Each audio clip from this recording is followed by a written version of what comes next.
वल आकिबतु लिल मुत्तकीन वस्सलातु वस्सलामु अला सय्यदिल अंबिया वल मुरसलीन अम्मा बाद फ़ाउज़ु बिल्लाहि मिनश शैतानिर रजीम बिस्मिल्लाहिर रहमानिर रहीम रब्बना वब्अस फ़ीहिम रसूला सदक़ल्लाहुल अज़ीम अल्लाहुम्मा नव्विर क़ुलूबना बिल क़ुरआन वज़य्यिन अख़लाक़ना बिल क़ुरआन वअदख़िलनल जन्नत बिल क़ुरआनी वनज्जिना मिनन नारि बिल क़ुरआन इन्नल्लाह व मलाइकतहु युसल्लूना अलन नबी या अय्युहल्लज़ीना आमनू सल्लु अलैहि व सल्लिमू तस्लीमा अस्सलातु वस्सलामु अलैका या रसूलल्लाह व अला आलिका व सहाबिका या हबीबल्लाह।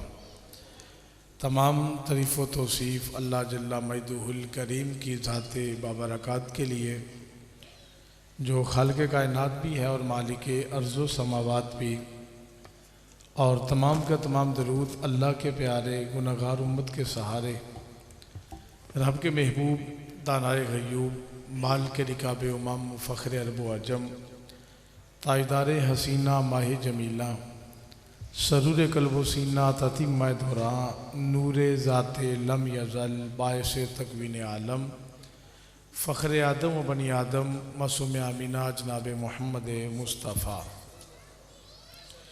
अहमद मुज्तबा सल्लल्लाहु अलैहि वसल्लम की बारगाह बेकस पनाह में अपनी मोहब्बतों अक़ीदतों का खराज पेश करने के बाद इंतहाई मोहतरम मोहतशम काबिल सद्ज़ी एहतराम सामीन ज़ी वक़ार बानियान महफ़ल और स्टेज पे जलवा फ़रोज़ मेरी जमात की मुक़्तदर शख्सियात, तवील गुफ्तगू का मिजाज मैं वैसे भी नहीं रखता, लेकिन जब तक मैं गुफ्तगू करता रहूं अपनी तवज्जुहात का मरकज़ महवर आप मुझे ही ठहराइएगा, वरना गुफ्तगू करना मेरे लिए मुश्किल होगा। मक्का मुकरमा में कुतुब समाविया का बहुत बड़ा आलिम रहता था, ज़माना जिसे ज़ैद बिन अमर बिन नुफ़ैल के नाम से जानता था। इसने कुतुब समाविया में पढ़ा कि आखिर ज़मा पैगम्बर मक्का मुकरमा में तशरीफ़ लाएगा।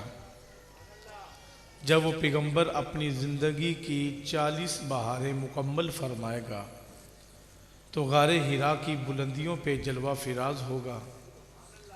जिब्रील अमीन आ कर के उसे इक़रा बिइस्मि रब्बिकल्लज़ी खलक़ का नगमा सुनाएगा, तो वो रसूल वापस तशरीफ़ ला कर के कोहे सफ़ा पे खड़े होंगे, लोगों को तौहीद की दावत देंगे और अपनी रिसालत की दास्तान लोगों के सामने रखेंगे। ये पढ़ने के बाद इसने अपने घर को छोड़ा, मामलात ज़िंदगी को तर्क किया और अपने मामूलात को तर्क करके गारे हिरा की बुलंदियों पे जाके बैठ गया, सिर्फ इसलिए कि कभी तो शहनशाह हसीना यहाँ पे तशरीफ़ लाएगा ना, कभी तो माहे जमीला का गुज़र यहाँ से होगा ना। दिन के उजाले भी ये मेरे रसूल के इंतज़ार में गुजारता और इसकी रातों के अंधेरे भी मेरे मोहम्मद की उड़ीक में गुज़र जाते थे। इंतज़ार बड़ा औखा होता है, और फिर इंतज़ार नबियों के इमाम का हो। शब हिजर की सख्तियाँ कोई उससे जाके पूछे, सुबह हो गई जिसे तेरी राह तकते तकते। अच्छा, मेरी ये खलवतें कई बार बस कर उजड़ गई, मुझे बारहा ये गुमा हुआ तुम आ रहे हो कशा कशा। अच्छा, फिर ज़िंदगी के लैलो नहार ये मेरे रसूल के इंतज़ार में गुजारता रहा। जब इसने बुढ़ापे की दहलीज पे कदम रखा, इसकी आवाज़ थोड़ी कम करें मिसल ना आए। जब इसने बुढ़ापे की दहलीज पे कदम रखा तो ये गारे हिरा से उतर करके मक्का मुकरमा के बाज़ार में आया। वहाँ पे सहाबी रसूल थे जिनकी बचपन की उम्र थी, नाम है आमिर बिन रबिया रज़ी अल्लाह ताला अन्हो। कहते हैं कि ज़ैद बिन अमर बिन नुफ़ैल ने मेरे कंधे पे आके हाथ रखा और मुझसे कहने लगा कि मैंने कुतुब समाविया में आखिर ज़मान पैगंबर का तज़किरा पढ़ा है, और मैंने पढ़ा है कि वो पैगंबर गारे हिरा में जलवा फिराज होगा जब रब की तरफ से इक़रा बिस्मि रब्बिकल्लज़ी खलक़ का नगमा जबरील आके सुनाएंगे। तो मैंने ज़िंदगी उस रसूल के इंतज़ार में, उस नबी की उड़ीक के अंदर गुजार दी है। मुझे नहीं लगता कि मेरी ज़िंदगी मेरे साथ वफा करे और मैं अपने आप को उस रसूल के ज़माने तक ले चलूँ। मैं बिल्कुल मौत के करीब हूँ, न जाने मौत मुझे कब आके दबोच ले और मेरी सांसों की माला टूट जाए और टूटी हुई तस्बीह के दानों की तरह मेरी सांसें बिखर जाएं। मैं तुझे बात बताना चाह रहा हूं कि अगर उस रसूल के साथ तेरी मुलाकात हो, क्योंकि तेरा ज़माना बचपन का है, तो उस रसूल पे ईमान लाने के लिए तरद्दुद ना करना, फ़ौरन उसका इस्लाम ईमान कबूल कर लेना और ईमान लाने के बाद अर्ज़ करना, हजूर ज़ैद बिन अमर बिन नुफैल ज़िंदगी आपकी उड़ीक में गारे हिरा की बुलंदियों में गुजार के चला गया है। हजूर आपको सलाम अर्ज़ करता था, हजूर आपके रब को रब मानता था, आपको अल्लाह का सच्चा रसूल मानता था। हज़रत आमिर कहते हैं जब उसने रसूलुल्लाह के बारे में अपनी मोहब्बत का इजहार किया ना, तो मैंने उसका हाथ पकड़ लिया। मैंने कहा, ज़ैद बिन अमर बिन नुफैल, तूने तज़किरा रसूल का किया है, ये ज़िक्र ही बड़ा मीठा है। मेरे दिल में उस रसूल की मुलाकात का इश्तियाक पैदा हो गया है। अब मुझे रुक करके बताता जा कि अगर मैं उस रसूल का ज़माना पा लूँ तो मैं कैसे पहचानूंगा ये वही रसूल है। मुझे कैसे पता चलेगा कि ये वो रसूल है जिसकी आमद की दुआएं इब्राहीम सेहने हरम में खड़े होकर मांगा करते थे। रब्बना वब आसफीहिम रसूला, मालिक इंतज़ार कर करके मेरी आंखें बूढ़ी हो गई हैं, अब तो आखिर ज़मा पैगंबर को भेज देना। कहा अगर मैं उस रसूल का ज़माना पाऊं तो मुझे कैसे पता चलेगा ये वही रसूल है जिसकी उम्मत में आने के लिए मूसा दुआएं मांग रहे थे।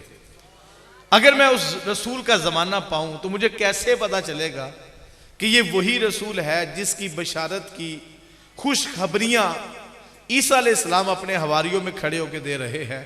मुबश्शिरम बि रसूल यअती मिन बादी इस्मुहु अहमद, मैं जा रहा हूँ, मेरे बाद वही रसूल आएगा जिसका नाम आसमां पे अहमद होगा, ज़मीन पे मोहम्मद होगा सल्लल्लाहु अलैहि वसल्लम। कहते उसने मुझे 4 बातें बताई। कहा पहली बात यह है कि जब तू उस रसूल को देखेगा ना तो उसका कद मुबारक बहुत ज़्यादा तवील भी नहीं होगा और उसका कद मुबारक बहुत ज़्यादा कसीर छोटा भी नहीं होगा, बल्कि वो रसूल दरमियाने कद का मालिक होगा। यहाँ इमाम सियूती रहमतुल्लाह अलैह ने अल खसाइस में लिखा है, अगरचे मेरे रसूल का कद मुबारक दरमियाना था और उस ज़माने में दराज कद्दो कामत के असहाब मौजूद थे। हज़रत अमीर हमज़ा, अब्बास बिन अब्दुल मुत्तलब, उमर बिन खत्ताब रज़ी अल्लाह ताला अन्हुम और भी कई अहबाब है। कहते इसके बावजूद जब मेरे रसूल सहाबा के दरमियान खड़े होते थे तो मेरे रसूल के ये कंधे लोगों के सरों से ऊंचे नजर आया करते थे। दूसरी बात उसने बताई, कहा आमिर जब तू उस रसूल की आंखों को देखेगा तो अश्कल ऐनैन, उसकी आंखों में कुदरती सुर्ख डोरे लगे होंगे। अच्छा, अगर ये अश्कल ऐनैन आपको औखा लगे तो सौखे अंदाज में तर्जमानी करूं। कहा जब तू उस रसूल की आंखों को देखेगा तो तुझे कहना पड़ेगा क्या खूब सजन दियां अखियां ने, क्या खूब सजन दियां अखियां ने, जिमें भर के सुराइयां रखियां ने। और आजम चिश्ती मरहूम ने हद कर दी, कहा जे अख उगड़े तो इंज पिया जापे जिमें मैं खाना खुल जावे। उसने तीसरी बात बताई, कहा कि जब तू उस रसूल के मुबारक बालों को देखेगा, उस रसूल की जुल्फों को देखेगा, तो मेरे रसूल के जो बाल मुबारक हैं वो बहुत ज़्यादा सीधे भी नहीं होंगे और बहुत ज़्यादा खामदार भी नहीं होंगे, बल्कि उसने जो तशबीह दी है इंतहाई खूबसूरत तशबीह। कहा जब तू उसके बालों को देखेगा तो सीधे बालों में इतना खम होगा जितना हिलाल ईद में हुआ करता है। अच्छा यार, ये हिलाल ईद वाला मामला अगर आपको दुश्वार लगे तो आसान बात आपको बताऊं। कहा जब तू उसकी जुल्फों को देखेगा तुझे कहना पड़ेगा मी वरे आ कस्तूरियां दा जदों यार ने नचोड़ियां जुल्फा। मी वरे आ कस्तूरियां दा जदों यार ने नचोड़ियां जुल्फा ते साइम उधर ही किबला बने जिधर यार ने मोड़ियां जुल्फा। और आदम चिश्ती मरहूम ने क्या कहा, जियो खोले पेच जुल्फ दे, जियो खोले पेच जुल्फ दे आते राही राह भुल जावे।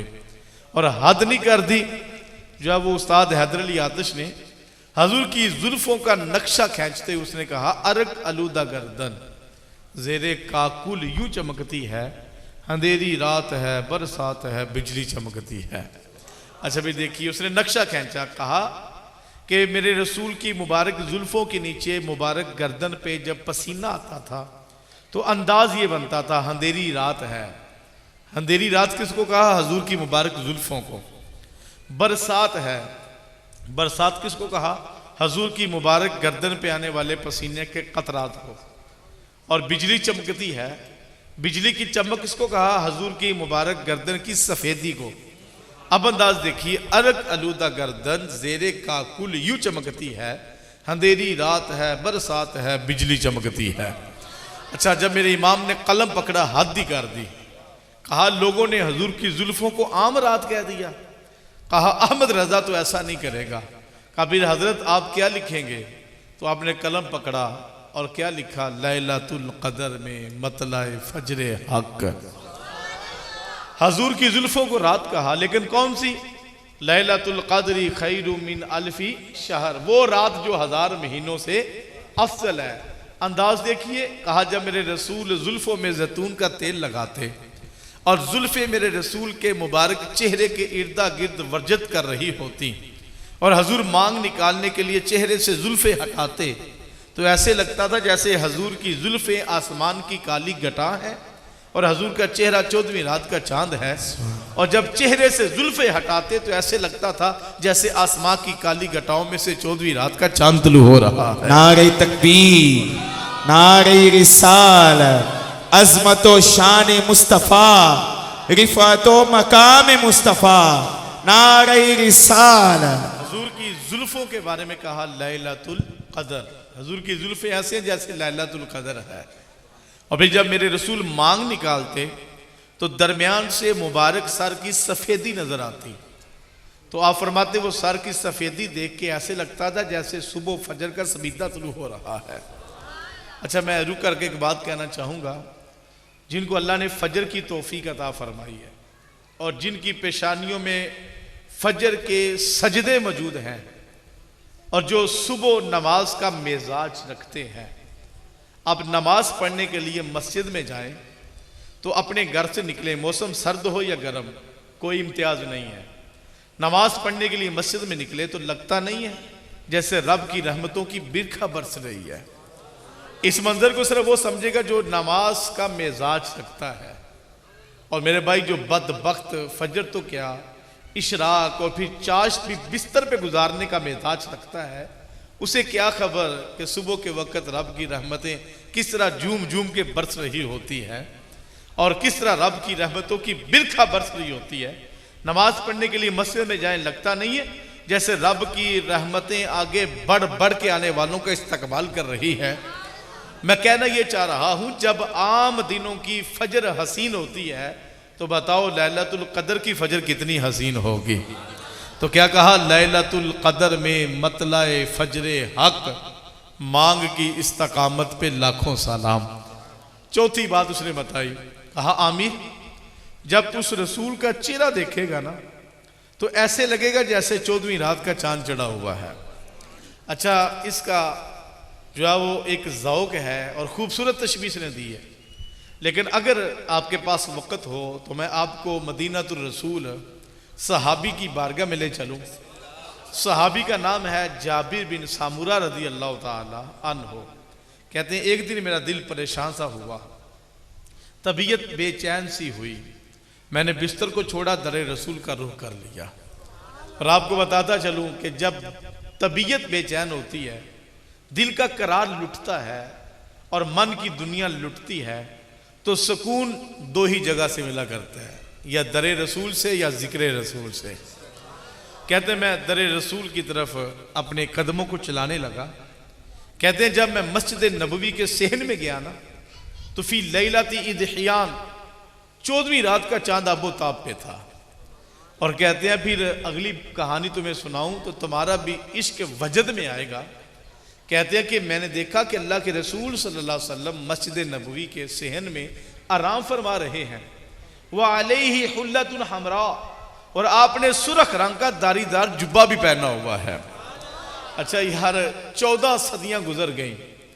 अगर अल्लाह ताला आपको मदीना मुनव्वरा का मुसाफिर बनाए, जिन लोगों ने मदीना तो रसूल देखा वो मेरी बात को समझेंगे कि जब आप मदीना मुनव्वरा के मुसाफिर बनते हैं और वहाँ से मालूम हो जाए कि यहाँ से हरम नबी की इब्तदा हो रही है, तो फिर इमाम की आवाज़ कानों में नहीं आती, हरम की ज़मीन और कदम रख के चलना, अरे सर का मौका है ओ जाने वाले।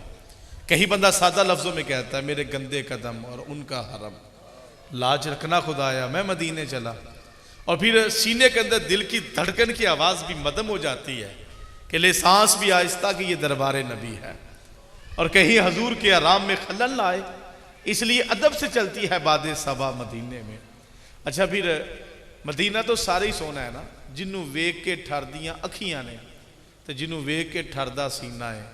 रब्बा तेरे सारे शहरों विचों इको शहर मदीना है।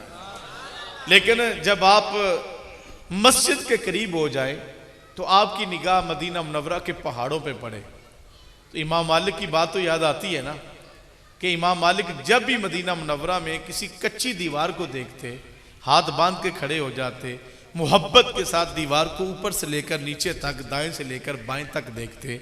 कहा हजरत इस दीवार में खास बात, फरमाया ये दीवार मुझे पुरानी लगती है और मुमकिन है कि ये दीवार ज़माना रिसालत की हो, और ऐसे भी है कि यहाँ से गुजरते हुए मेरे रसूल की निगाह इस दीवार पे पड़ी हो। मैं दीवार को इसलिए देख रहा हूँ कि हो सकता है मेरी निगाह वहाँ पे पड़ जाए जहाँ मेरे मोहम्मद की निगाह पड़ी थी। जिन्ना अखियां मेरा दिल बर डिठा वो अखियां मैं तक लईया, तू मिले हो तो साजन मिलिया हुन आसान लग पईया। अच्छा फिर जब पहाड़ों के दरमियान से मस्जिद के मीनार नजर आए तो आपने जो बचपन में कलाम सुना था कभी वो याद तो आता होगा ना कि जब मस्जिद नबवी के मीनार नजर आए। यार क्या लुत्फ था इन लोगों की जुबान में और कलाम में क्या तासीर थी। वो क्या लिखा है कि एक वक़्त था जब स्टेज पे आके नात पढ़ने वाला नात पढ़ता था ना, तो उसके हाथ बंधे होते थे, गर्दन नीची होती थी, आंखों में आंसू बह रहे होते थे। वो नात पढ़ते हुए रो रहा होता है और फिर जो नात सुनने वाले होते हैं वो उसकी नात को सुन के आंसू बहा रहे होते हैं। एक वक़्त था नात पढ़ने वाला रोता था, सामने वालों को रुलाता था। और फिर ऐसा हुआ कि हम भी प्रोफेशनल हुए और हमारे स्टेज भी प्रोफेशनल लोगों के हत्थे चढ़ गए और फिर कैफियत अजब बन गई कि स्टेज पे खड़ा होके नात पढ़ने वाला बाजारी लफ्ज़ मेरे रसूल के लिए इस्तेमाल करता है और फिर हजूर की नात का तकद्दुस बमाल इस तरह कर दिया गया कि हजूर की नात का शेर हाजी साहब, चौधरी साहब, पीर साहब की नज़र कर दिया गया। आपको पता है मेरे रसूल की सबसे ज्यादा कुर्बत जनाबे सिद्दीक़ अकबर को अल्लाह ने अता फरमाई। सफ़र में मेरे रसूल की माहियत में, गार में मेरे रसूल की माहियत में, और ऐसा मेरे रसूल का रंग सिद्दीक़ पे चढ़ा। गारे हिरा से उतर के, गारे सौर से उतर के आए ना, तो कुछ लोग मेरे रसूल की तरफ लपक रहे थे, कुछ सिद्दीक़ की तरफ आ रहे थे। तो मेरे सिद्दीक़ ने जल्दी जल्दी चादर अपने कंधे से उतारी, रसूलुल्लाह के सर पे साया कर दिया, लोगों को बताया, लोगों ये आका लगते हैं, मैं तो इनका गुलाम लगता हूँ। ऐसा रब ने नबूवत का फैज़ान इनको अता फरमाया। अच्छा जब जनाब सिद्दीक़ अकबर रज़ी अल्लाह ताला अन्हु का आखिरी वक़्त था, दुनिया से रुखसत हो रहे थे, तो उम्मुल मोमिनीन सैयदा आयशा जनाब सिद्दीक़ अकबर के पास थी।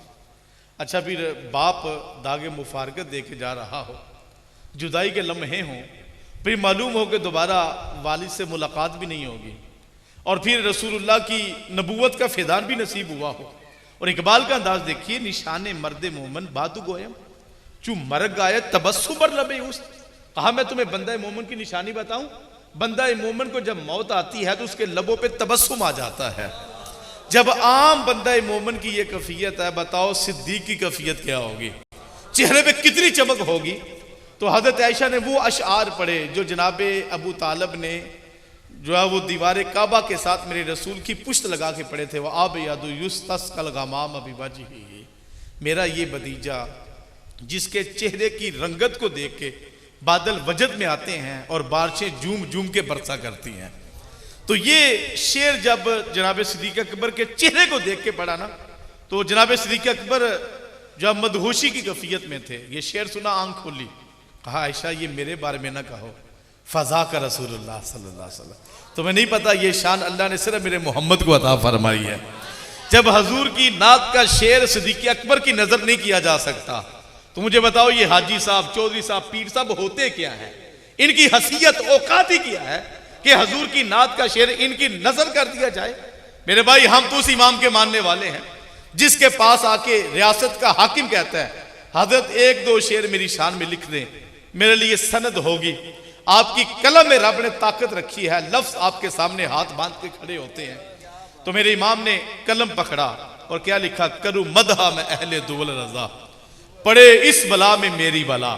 आगे जो लफ्ज मेरे इमाम ने कहा ना, इससे लुत्फ लीजिए। कहा मैं गदा हूं अपने करीम का। ये जो कहा ना गदा हूं अपने करीम का, इस गदाई में भी शहनशाही नजर नहीं आती। कहा मैं गदा हूं अपने करीम का, मेरा दीन पारा ना नहीं। कहा कैसी बात करते हो, रोटी के चंद टुकड़ों के लिए अहमद रजा दुनियादारों की तारीफ करेगा? कहा नहीं, अहमद रजा का कलम जब भी उठेगा सोने मोहम्मद की नात ही लिखेगा। अहमद रजा का कलम जब भी उठेगा सोने मोहम्मद का तराना ही लिखेगा। यार हजूर नात कहते किसको है? जिसमें मेरे रसूल की तारीफ की जाए। नात का एक एक शेर, एक एक मिसरा, एक एक हरफ, एक एक लफ्ज मेरे मोहम्मद के नाम पे कुर्बान है। स्टेजों पे ऐसे लोग लेकर के आए जिनके दिलों में इश्क मुस्तफा रोशन हो। बाजारी लोगों से जान छुड़ाएं जो आने से पहले अपना अकाउंट नंबर बताएं, आने से कबल अपनी डिमांड बताएं। जाने जब नात पढ़ के जाने लगे तो पलट पलट के देखे कौन लफाफा लेके पीछे आ रहा है, और फिर जो है वो लालच उनके दिल में मौजूद हो। नहीं मेरे भाई, ऐसे लोग लेके आए जो नात पढ़ते हुए कभी रोया करते थे, सामने वालों को रुलाया करते थे। और फिर बाजारी लोगों को जब हमने अपना स्टेज दिया, फिर ये रोते रुलाते नहीं है, ये तो खुद नाचते हैं, सामने वालों को नचाते हैं। हजूर की महफिल का हाल ये है। तुमने हजूर की नात का तकद्दुस पमाल कर दिया, तुमने हजूर की नात की तकदीस कोई बाकी नहीं रहने दिया। नहीं मेरे भाई, कभी वो अशार आप सुना करते थे। मैं बात कर रहा था, जब मस्जिद के मीनारों पे नजर पड़े तो क्या सादे लफ्ज, और उन लफ्जों में तासीर के दिलों में उतरते चले जाते हैं कि जब मस्जिद नबवी के मीनार नजर आए, अल्लाह की रहमत के आसार नजर आए। अच्छा, फिर अचानक आंखों में आंसू होते हैं और फिर कलेजे में ठंड पड़ जाती है। भाई अचानक कैफियत बदल गई, क्या हुआ? तो बंदा होले से कहता है निगाह उठा के देखो, सामने मेरे मोहम्मद का गुंबद नजर आ रहा है। 14 सदियों के बाद मेरे भाई, अगर रसूलुल्लाह के गुंबद पे नजर पड़े तो सीने में ठंड पड़ जाती है। मुझे बताओ सहाबा की कैफियत क्या होती होगी? जब वो मस्जिद में आते थे तो उनको गुंबद नहीं बल्कि गुंबद खजरा के मकी का चेहरा नजर आता था। कहते फी लैलती इदहियान, 14वीं रात का चांद आबो ताब पे था। वह अलैहि हुल्लतुन हमरा, और मेरे रसूल ने सुरख रंग का दारीदार जुब्बा पहना हुआ था। कहते मेरा इश्क मचलने लगा, जौक रक्स करने लगा। जाबिर देखो, आसमां का चांद ज्यादा सोना लगता है या मेरे मोहम्मद का चेहरा ज्यादा हंसी लगता है? कहते हैं उन्जुर इलल कमर, एक निगाह उठाता मैं आसमां के चांद को देखता, दूसरी निगाह झुकाता मैं रसूलुल्लाह का चेहरा देखता। कहा फिर जाबिर बताओ किस नतीजे पे पहुंचे? फरमाते फैजा हुआ अहसानु इंदी मिनल कमर, अल्लाह की कसम मुझे लगता था जैसे चांद मेरे मोहम्मद के कदमों की खिरात लेके जमाने में रोशनियां बांट रहा है। ये हजरत जाबिर का ही नहीं बल्कि हजूर की वालदा से पूछ लीजिए। फरमाती जब रसूलुल्लाह तशरीफ लाए ना, तो मैं मक्का मुकरमा में बैठी थी, मैंने मुल्क के शाम के महल्लात को देख लिया। सईदा फरमाती है मैंने अपनी कुटिया में बैठ के बसरे के बाजारों में चलने वाले ऊंटों की गर्दनों को देख लिया। यार अगर बात मोहब्बत की आप समझते हो तो सुनिए मेरे भाई, आज लोग कहते हैं ये चिरागा क्यों करते हो, ये कुमकुमे क्यों लगाते हो। मेरे भाई ये चिरागा तो चीज ही कोई नहीं। तुम मेरे रसूल की वालदा की कहानी तो सुनो जाके। रसूल की वालदा फरमाती है इतना चिरागा, इतना नूर, इतना उजाला, इतना चानन कि मैंने मक्के में बैठ के मुल्क शाम के महल्लात को देख लिया। मैंने अपने घर में बैठ के बसरे के बाजारों में चलने वाले ऊंटों की गर्दनों को देख लिया। मेरे भाई ये चिरागा है क्या। मेरे रब ने मेरे रसूल की आमद पे इतना चिरागा किया कि मक्के से लेके मुल्क शाम तक और मुल्क शाम से लेकर बसरे के बाजारों तक सारा जमाना ही जगमगा रहा था। अगर सच्ची बात पूछते हो तो अल्लाह की कसम कायनात में जितनी रोशनियां हैं, जितने उजाले हैं, जितना चानन है, जितना चिरागा है, ये सारे का सारा सदका है मेरे मोहम्मद के कदमों का। अगर हजूर ना आते तो कायनात में अंधेरा ही अंधेरा होता, कहीं जहालत का और कहीं बेतरीकी होती। अच्छा फिर अगर आप अकीदे की बात सुनना पसंद करें तो मेरे रसूल की वालदा ने क्या फरमाया। मैं मक्के में बैठी थी, अपने घर में बैठ के बसरे के बाजारों में चलने वाले ऊंटों की गर्दनों को देख लिया। मैंने मक्के में बैठ के मुल्क के शाम के महल्लात को देख लिया।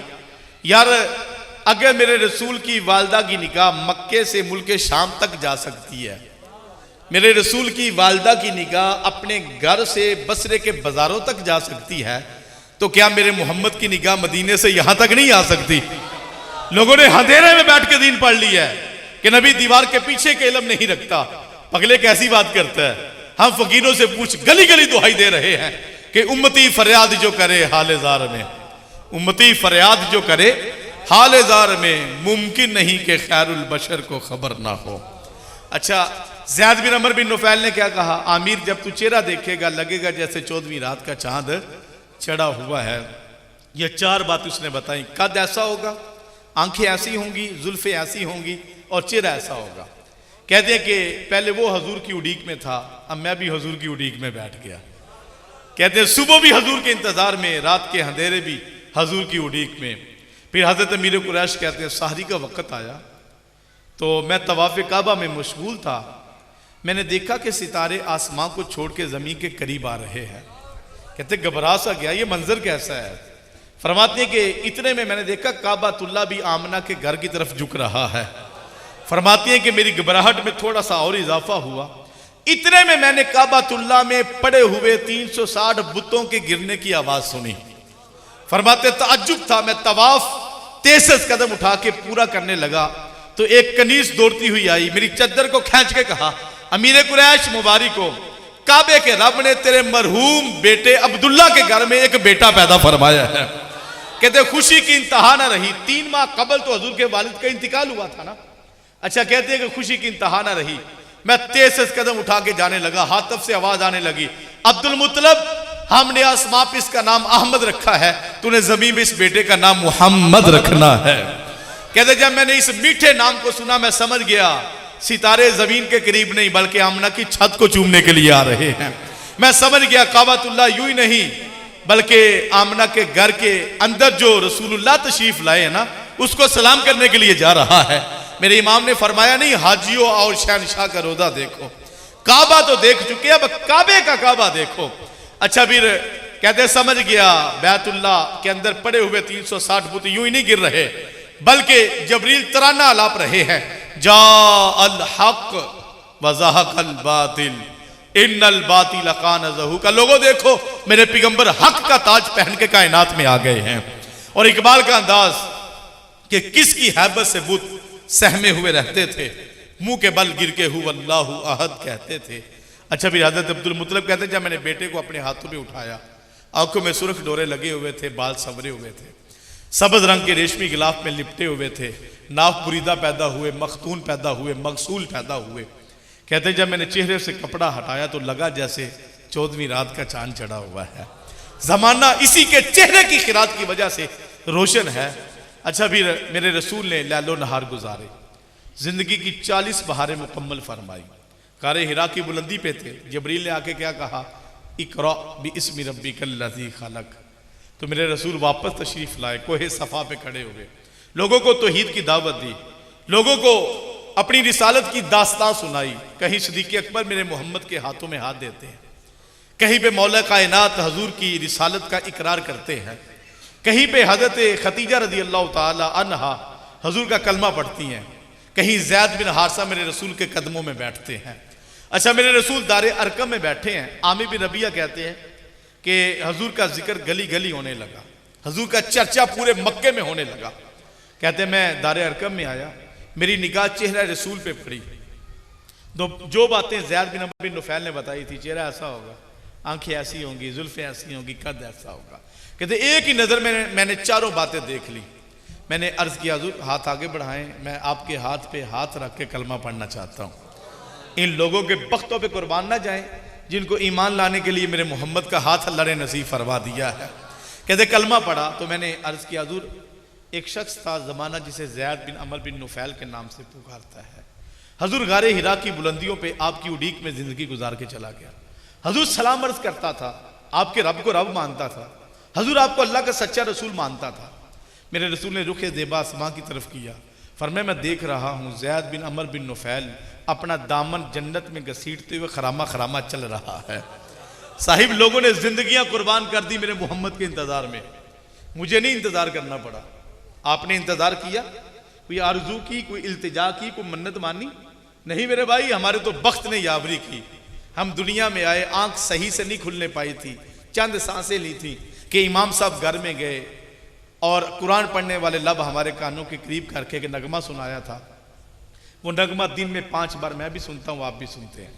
वो अलग बात है कि बदबख्ती शकावत गालिब आती है और उस नगमे को दिन में 5 बार सुनने के बाद हमारे कदम बोझल हो जाते, रब के घर की तरफ नहीं उठते, पेशानी सकील हो जाती, रब की बारगाह में नहीं झुकती, जुबान मुकफ्फल हो जाती है, सुबहान रब्बियल आला के नगमे नहीं अलापती। मेरे भाई सुनो, जिस रसूल का मिलाद मनाते हो उस रसूल ने फरमाया रब ने मेरी आंखों की ठंडक नमाज में रखी हुई है। सारी रात आपने गलियां सजाई, बाजार सजाए, महफिल नात का एहतमाम किया, महफिल नात में आए, सारी रात हजूर की सना खानी सुनी। इसका फ़ायदा होगा। अबू लहब जैसा काफिर अगर भतीजा समझ के खुशी करे, रब महरूम नहीं रखता। हम नबियों का इमाम समझ के खुशी करें तो रब हमें कैसे महरूम रखेगा। लेकिन जिस रसूल का मिलाद मनाते हो उस रसूल ने फरमाया रब ने मेरी आंखों की ठंडक नमाज में रखी है। मेरे भाई, अगर हमने सीने पे नक्शे नलैन लगा लिया, हमारे सीने में हसद पाया गया, बुग़्ज़ पाया गया, कीने जैसी लानत पाई गई, बताओ नक्शे नलैन तुम्हें क्या फ़ायदा देगा। अगर तुमने जुबान से कह दिया गुलामी रसूल में मौत कबूल है, लेकिन चौक चौराहे में बैठ करके तुमने जो है वो अपने मुसलमान भाइयों की ग़ीबत की, चुगली की, झूठ बोला, गाली गलोच किया, मुझे बताओ तुम्हें ये नारे क्या फ़ायदा देंगे। अगर हजूर का तज़किरा सुन के तुम्हारी आंखों में आंसू तो आए, लेकिन इन्हीं आंखों को तुमने चौक चौराहों में बैठ के गुजरती हुई औरतों के चेहरों पे डाल के पलीत किया, इन्हीं आंखों के साथ अपनी रात की तन्हाइयों को नापाक कर लिया, तो मेरे भाई मुझे ये बताओ कि तुम महफिल मिलाद की बरकतें कैसे कशीद कर पाओगे। क़यामत का दिन इतना औखा दिन होगा कि नबियों की जुबान पे होगा इज़हाबू इला गैरी, किसी और की दहलीज पे जाओ। पता है जब नबी कह रहे होंगे किसी और के पास चले जाओ, सिर्फ मेरे रसूल की दोनों बाहें यूं फैली होंगी और मेरे रसूल फरमा रहे होंगे आना लहा आना लहा, दर बदर भटकने वालों इधर आओ, अल्लाह ने गुनाहगारों की शफात के लिए मोहम्मद अरबी को पैदा फरमाया है। क़यामत के मैदान में अगर रसूलुल्लाह ने रुख ज़ेबा फेर लिया, हम किस दर पे जाएंगे, किस दहलीज पे जाके खड़े होंगे। सुनो मेरे भाई, वो नगमा जब आपको पैदा होते हुए जो सुनाया गया था, जब भी आप सुनो छोड़ दो सारे काम, तहारत करो, पेशानी रब की बारगाह में झुका के कहो सुबहान रब्बियल आला। अच्छा, फिर इमाम साहब ने कान में आके क्या कहा कि अशहदु अन्ना मुहम्मद रसूलुल्लाह, आने वाले मुबारक को तू सोने मोहम्मद का गुलाम बन के आया है। मेरे शेख जूम जूम के पढ़ा करते हैं कि मोहम्मद जाने जाना है, पैगंबर हो तो ऐसा हो, रसूलों की बशारत से मुबशर हो तो ऐसा हो, और अमर तोकीर का सबको मुवक्कर हो तो ऐसा हो, और किया हमको गुलाम उनका मुकद्दर हो तो ऐसा हो। साहिब हम एक रात के मिलाद के कायल नहीं है, सारी जिंदगी भी जिक्र रसूल करते रहें तो हक़ शुक्रिया अदा नहीं होगा। साहिब अल्लाह मुझे और आपको हजूर के मिलाद के साथ हजूर की सीरत पे अमल करके अपनी ज़िंदगियों का किबला दुरुस्त करने की तौफीक अता फरमाए। वमा अलैया इल्ला